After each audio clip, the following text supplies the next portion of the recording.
as you heard from the demo track, this new plugin is absolutely amazing. It's the brand new plugin from Audiority. You may know them because they already brought the Grindstein to us a couple of years ago. And actually, in talking with Luca a little bit, it seems like this plugin was a bit of a pain in the ass for him to create. So it took him about a year, he said, if I remember correctly, about a year to actually create it. But speaking of Luca, big thanks to Luca for reaching out to me to ask me to do a video about this plugin. So this is a sponsored video from Luca. But I mean, anything from Audiority is usually going to be really nicely done, high level. Luca's a really good dude, by the way. So it's always a pleasure to work with Luca and talk with him. And even from the personal conversations that I've had with Luca, I mean, I've already been telling people about this. I sent emails about it already. It's already on my Discord. The Doomagorgon is actually just a really cool plugin, and it just makes it easier to get those filthy tones that we all try to, get. So a bit more about the plugin. So it's basically in two sides, and pretty much you have like a fuzz. I believe it's the FZ2, if I remember from reading the documentation correctly, but like one half of it, and then one half of an HM-2. And then you can blend these two bits together, and there's also some filth mods here. Now, the reason I really like this plugin is because it just makes it even easier to get these style of guitar tones, because, if you wanted to do this, the real way, you would have to have a fuzz pedal, or you'd have to have an HM-2. And there's something funny that Corda said a couple of years ago about people who love the idea of the HM2 right up until they try to use it, because it's such a pain in the ass pedal to use, to mess with the knobs and get it exactly to work the way that you want it. It's just generally a pain to work with. Same with fuzz pedals. You kind of have to sit there and be like, and you need to pair it well. You need to know how to use it and how to play with it. And this plugin just makes that significantly easier. It's like the best of both worlds mashed together, including some mods here that we'll talk about. And then it's just a very simple interface how you use it. The plugin itself is, what you see is what you get. Everything here is named exactly as what you would expect. Scoop, bass, treble, blending, driving, tightness, master volume, low, mids, and highs.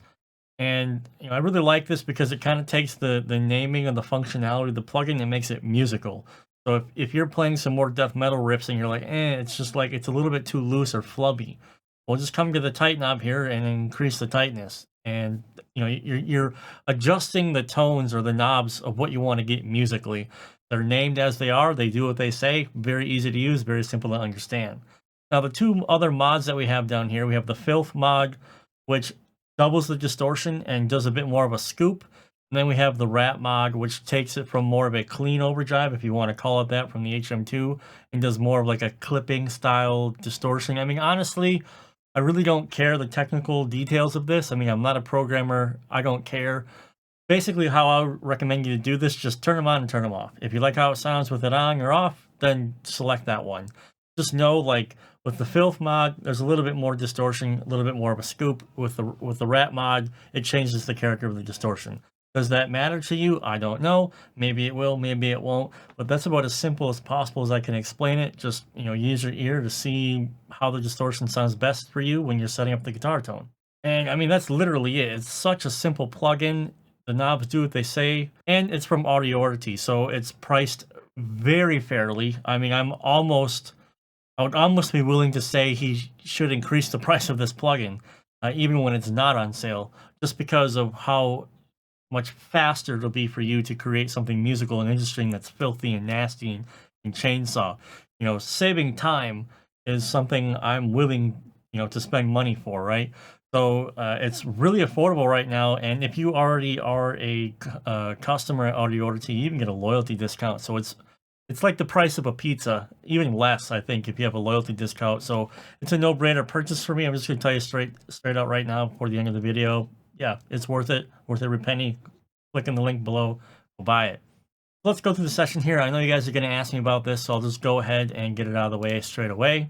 The drums being used here are the new Fotis Bernardo drums from Stigmatized Productions. I've kind of actually been using these a little bit on the down low. I haven't really publicly said anything about these drums yet, but I have already put them in a number of productions and I've tested them out pretty thoroughly already. And I gotta say, they're really nice sounding, and they're almost kind of like becoming my first choice. Seriously, they're really nice drums. and you heard it in the demo that they obviously sound amazing. I'm not doing anything of interest to them, just a little bit of EQ here and there, and drum group compression. That's pretty much it. Nothing else is going on. Bass is 0 bass 3, as you would expect. I'm pretty much using that all the time. However, now I'm running into the NA bass driver, which I just like how this has been sounding recently. I usually just pick the industrial metal preset and I adjust it accordingly for what I'm doing. And I just really like the way that sounds. And then from there, it's the same processing I've always done, low control combined with double tap. Couldn't be more standard when it comes to the bass. The vocals were done by my friend of over 20 years, Dominic. We've been working together a long time, and I sent him this demo, and I was like, "Want to do some quick vocals for it?" And he was like, "Yeah." And then, about an hour or so later, I got these, and here you go. The synths in this song. So I'm kind of reaching back in time a little bit. I picked up this Chord Triton BST because I was working on a client who really liked and wanted to use, his chord patches that he had written with. And so I was like, all right. So I bought the plugin and I just can't stop using it. There's just something about the late 90s, early 2000s sounds that this have. And then when you put it into black metal, it just screams black metal. It just fits like a glove. I can't explain why, and I just love it. The effects are very simple. I just have a static sample in here, and then a swell sample, which I did some auto panning on, and then impact effect. Very standard stuff. Nothing too particularly crazy. So let's get into what you actually care about, which is how I created the guitar tones.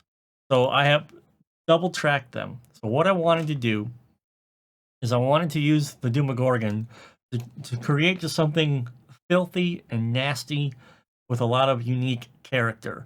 Now, I still went through the trouble to try to make it audible is not the word I want to use, but you can still hear what I'm playing. So you still have note definition. You can still hear the notes that are being played. But I knew going into it, I wanted to get this just gnarly, filthy type of idea out of it. And I knew I was going to double track another pair underneath these to kind of fill it in a little bit. And that's precisely what I did. I just used the Angle Savage here because I'm running it into this amp simulator, okay? This is the IR it loads with. This is the IR I picked. And all I did was change the tone stack settings a little bit just to, match the tone of what I wanted to go for. I adjusted the knobs here literally a smidge, if that is how I can explain that. It's not very technical, but I'm trying to get across like how much not a long process this was. I created this guitar tone and in fact this demo within 90 minutes. Lucas sent me the plugin. I loved it so much. It just inspired me instantly, and this demo happened in literally 90 minutes. Guitar tone and everything. I loved it. One thing I did do here on the group track though, or the group for this Doom bit, there was a mid-range and a honk here that were just always there distracting me. So I took them out in this pair of guitar tracks. I normally don't do this because most of the time when you are combining two different sounds, usually they will work well with each other, and these nasty frequencies can be like washed out and masked. That wasn't happening, so I did go ahead and EQ these individually, but only 2 cuts, nothing out of the ordinary. So what we have here is just this guitar tone.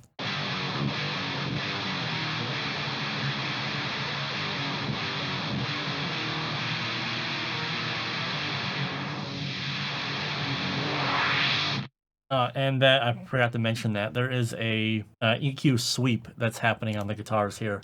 It's just automated. So if we go here, you can watch it. So it's just a cool little production trick to make that bit a little bit more interesting. But as we go further here, you can definitely hear what I'm playing on the guitar.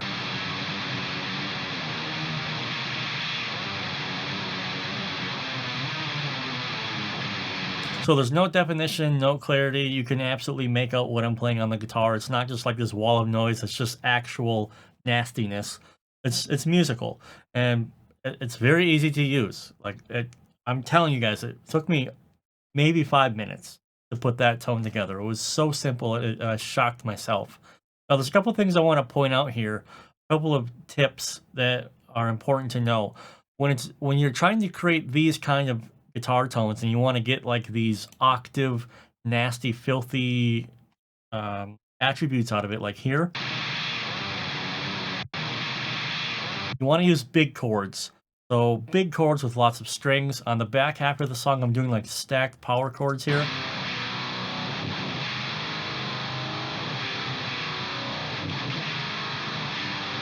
And that's how you're getting that nasty sound out of it. So it's basically a power chord with a power chord stacked, and I'm palm muting and playing that. And all those strings together and picking really hard, you just get this, filthy attitude out of it. It's amazing. It's very aggressive. Sounds pretty damn black metal to me. So that's all I did with the Doom tracks. Nothing at all nothing to note here, honestly. Just set up the tone. Oops, set up the tone, 2 EQ loops. Now, the other thing I did here is I knew I was going to do a second pair of tracks.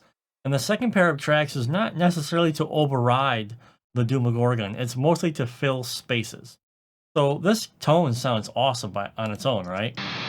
If I put in the bass and the drums.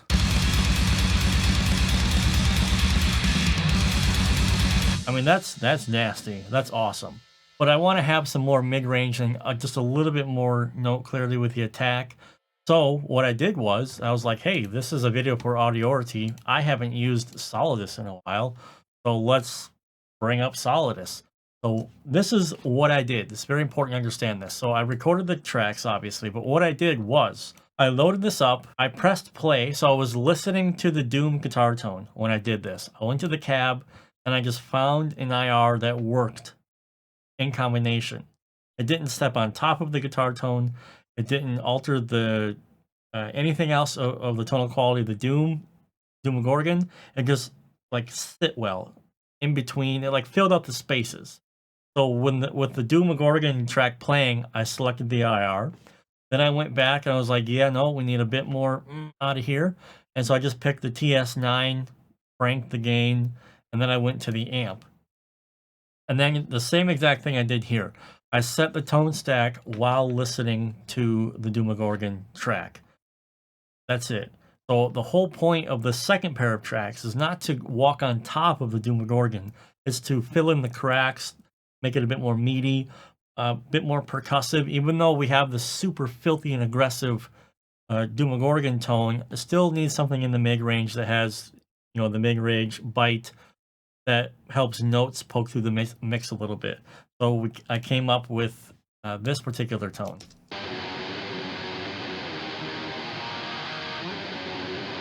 Now, of note here, the IRs needed a little bit of work. So I did have to do a little bit more work here on the group track for this guitar pair. So there was a lot of mid-range honk and some upper frequencies here that were just killing me. So I took those out. And then when you put them together,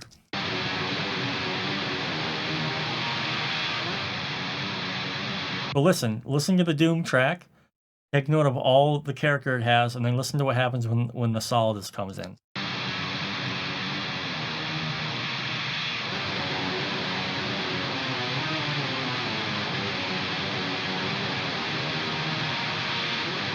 So as you can hear, I'm not overriding the Doom. I call it the Doom, it's just easier to say. The Doomagorgon guitar tracks. I'm not overriding them, I'm just filling them in a little bit. And then I just blended it into taste. And the best way to do that is just having both of them be played. Bring your fader all the way down, and then just bring it up until it gets to that level where you want it. So I wanted the Doomagorgon to be on top in terms of volume and be more in the ear, but I needed the Solidus to be enough of a bedrock so the tone was more consistent in the mid-range and stuff like this. In my opinion, this is probably one of the best ways to work with the plugin to get the most out of it. Obviously, you can use it by itself, certainly can, but this is just what made sense to me and what I wanted to do. And then from here on, it's all just classic stuff that you would see me do. So filters, an extra resonance cut in the mid-range, which is not unusual because of the style of guitar tone that we're making here. There's a lot of upper mid-range push, with all the distortion and all these just just the character of a Buzz chainsaw guitar tone will have this. So you got to be careful digging too much of it out without killing the character of the tone that you just tried to create. But you want to take enough of it out so it's not like a honk honk. It's not too obnoxious. From there, this is the automation EQ. Nothing there. Any sneak trick for palm mutes. You know, can't go out with that. And I've been experimenting with these T-Rex plugins recently. This is the T-Rex version of the API. All I'm doing here is I'm doing a 7K boost, pretty significant, but I'm just really pushing on the upper presence region. I want to make it just like almost painful, but biting. I love that high presence sound and guitar tones. I'm really pushing it up here. One thing to make note of is I am also compensating. So when you're doing this, very important to A/B what you're doing, because remember, just because it's loud doesn't mean it's good. Our ears fool us, like, oh, this sounds louder, so it sounds better. Not true. So what I've done here is I bumped up the 7K region, and then I volume matched it. So I turned the plugin off, turned it on, brought the output down until it was the same level, and then you A/B'd it in the mix to see if I liked it.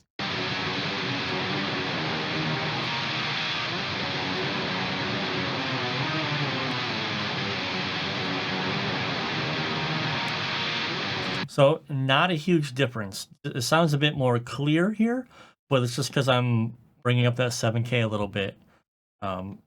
That's, I mean, it's about as standard as it gets for me, guys. I've been doing this API thing for 5 years. It's in Guitar Tone Mastery.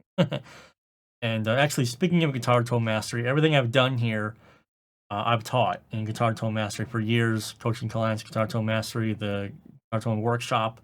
It's all the same things that I've applied here. Just get it to get a different result, right? The last thing here that I just have some leads. And the point with the leads where, look, I have so much distortion going on with the rhythm guitars. I need to do something different for the lead for it to cut through. So I opted to use the Solidus again, but I very purposefully went for a more crunchy tone with a lot of reverb. So it sounds like this.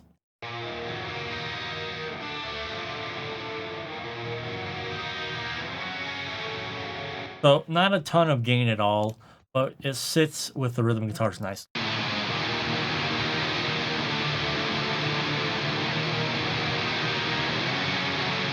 And it's purposely mixed a bit far back because it's being helped by the church organ and the tubular bells down here.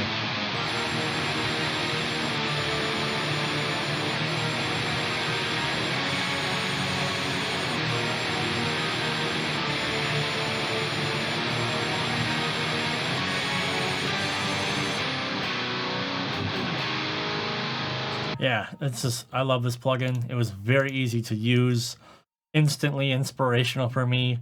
And like I said, I created this demo track, and I'm not even kidding, less than 90 minutes. 90 minutes max. It took me longer to mix it than it did to write it. So I already said earlier on in the video that it's absolutely worth the price of admission. It's ridiculously affordable. I believe, that the price could be doubled and it would still be absolutely worth it. But the price is not doubled. It's extremely affordable, especially during the promo sale. And if you have a loyalty discount, it's pretty much, I can't believe it's not a lot of money. Okay, so the link is down below. You're gonna get a great, fantastic character distortion pedal with the best of both worlds with the fuzz and the HM-2, and this is what it's all about. You can create something unique to you now, and it's way easier to do it. Like the Grindstone made it pretty easy, the pedal, and then the Grindstone VST made it even easier, and now we have the Doomagorgon, which is just, I mean, it's extremely easy to do this now. So if you have any inclination or any idea or any desire to do like a chainsaw, HM-2 style buzzsaw type of guitar tone for doom, funeral, even death metal, because you can really tighten this up and get a really tight overall distortion sound. This is for you. So once again, big thank you to Luco, who's that? Big thanks to Luca for reaching out to me to sponsor this video, sending this plugin to me. I had a great time working with this thing. I'm already using it right now on a client project, as I speak. So it's already getting a lot of use from me. Can easily recommend this plugin, hands down, 100%. Link down below. Go pick it up, and I will see you guys in the next video. Have a good one.